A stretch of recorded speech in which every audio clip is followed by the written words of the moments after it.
Oh, damn. Oh, that's a win for Blake Lively. Technically. You didn't know, Jed Wallace was suing Blake Lively for defamation in his home state of Texas. Now, if you're like, who's Jed Wallace? He is a PR exec person. I don't know. He runs his own little... Hi, Jed. You're probably going to be here. Jed is a guy that did some PR work for Justin Baldoni and the Wayfair parties, which, if you didn't know, there is a career-ending lawsuit happening against Blake Lively and Justin Baldoni. We're going to see who makes it out in the end. But for right now, we for sure know that Jed scooting on back to his corner of the internet, and he is going to make it out unscathed unless he has to testify and kind of do some stuff, but we'll worry about that at trial with the big case. So what this litigation was, it was Jed claimed in Blake Lively's 62-page California civil rights whatever complaint that she did, he claims that she lumped him in and accused him of participating in sexual harassment and retaliation on the set of It Ends With Us. And he was like, whoa, whoa, whoa, whoa, whoa.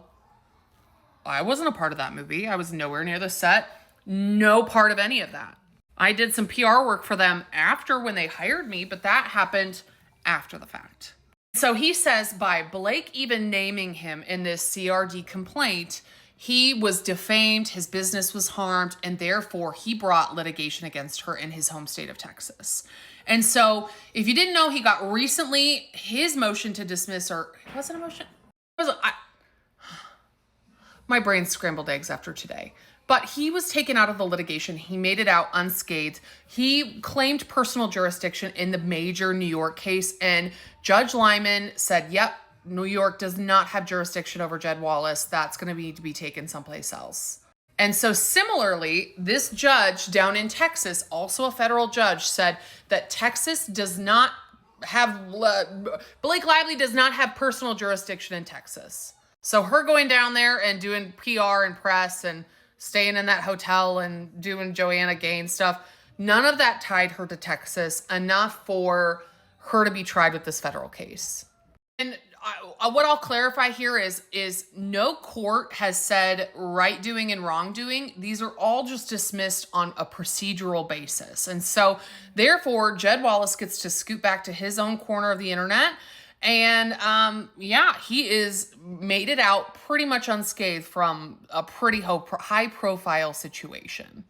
So all this does in my eyes, yes, it is technically a win for Blake Lively because her motion to dismiss was granted and she no longer has this active litigation. But I think that in the bigger picture, really what this is telling me is that things are getting narrowed down. So at first it was like, I'm suing you, I'm suing you, I'm suing everyone that had a name mentioned, I'm going to sue them into oblivion.